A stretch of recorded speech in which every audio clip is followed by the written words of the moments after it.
Assalamualaikum warahmatullahi wabarakatuh. Perkenalkan kami dari kelompok 6 mata kuliah kewarganegaraan. Di sini sebelumnya perkenalkan nama saya Bintang Ismail. Saya Valentino. Saya Udia Rahmatika. Di sini kami akan membuat video edukasi mengenai penegakan hukum yang berkeadilan. Selamat menyaksikan. Sebelumnya dengan abang siapa? Ya, perkenalkan ya, nama saya Zikri Ridho Aprilia. Sebelumnya dengan abang siapa dulu nih, saya boleh kenalan dulu? Saya Ito. Ito? Iya. Ya. Nama kakak siapa ya? Nela. Dengan Kak Nela.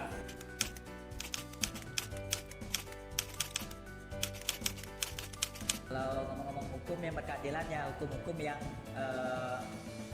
untuk orang lain tuh bisa merasakan enaknya, senangnya gitu. Bukan hanya dari satu sisi, tapi terasa oleh dua pihak gitu.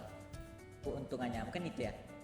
Hukum yang berkeadilan itu adalah hukum yang sesuai dengan Pancasila ya. Yang bisa dikatakan merataan keadilan untuk seluruh rakyat Indonesia ya, tanpa terkecuali apapun itu. Ya, hukum berkeadilan itu sesuatu nilai-nilai yang harus diterapkan secara merata di dalam kehidupan berbangsa dan bernegara. Hukum yang berkeadilan.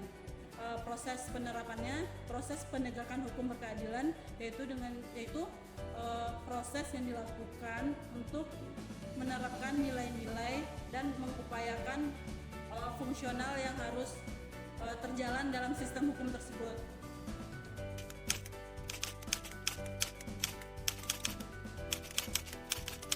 Kenapa sih bang di Indonesia tuh perlu gitu bang menegakkan hukum yang berkeadilan gitu?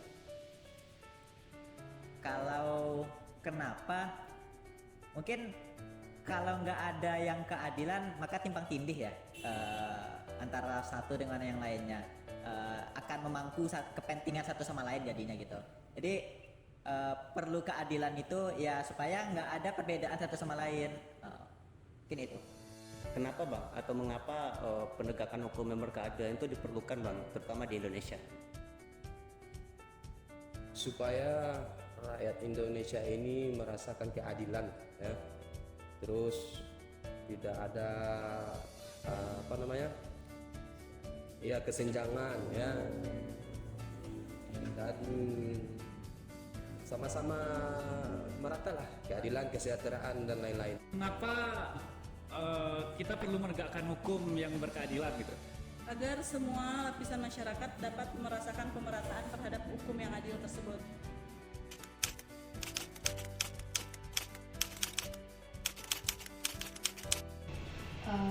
Menurut kakak, apa yang menyebabkan sulitnya penegakan hukum di Indonesia?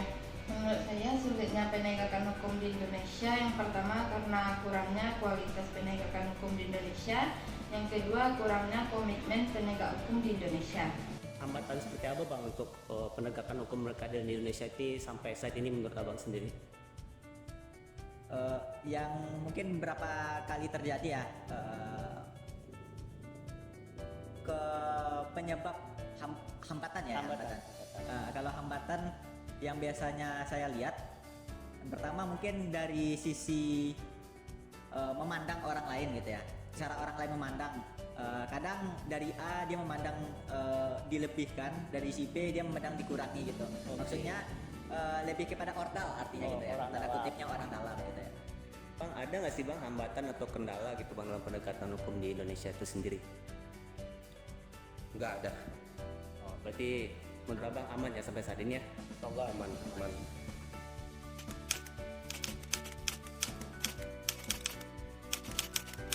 Bagaimana tuh bang cara menegakkan hukum berkeadilan di Indonesia itu seharusnya menurut abang itu sendiri?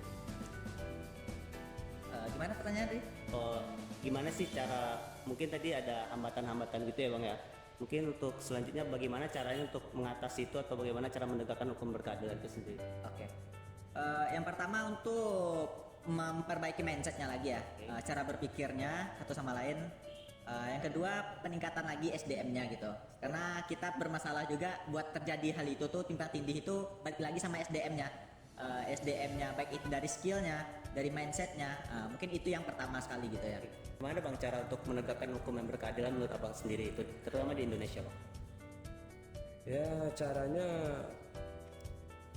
sesuai dengan undang-undang yang berlaku ya, sesuai dengan ketentuan-ketentuan yang berlaku, terus apa masalahnya, dan ya pokoknya intinya harus adil lah gitu, harus adil lah, jangan ada perbedaan lah gitu. Bagaimana cara menegakkan hukum yang berkeadilan? Untuk menegakkan cara hukum yang berkeadilan, yang pertama dengan meningkatkan kualitas sumber daya manusia yang menjalankan proses penegakan hukum tersebut, agar tidak ada kecurangan, tidak ada nepotisme misalnya, KKN di belakang itu. Baik, terima kasih atas jawabannya, atas waktunya Kak. Sekian video dari kami, semoga dapat menambah wawasan kita semua. Sebelumnya, mohon maaf atas segala kesalahan. Terima kasih. Wassalamualaikum warahmatullahi wabarakatuh.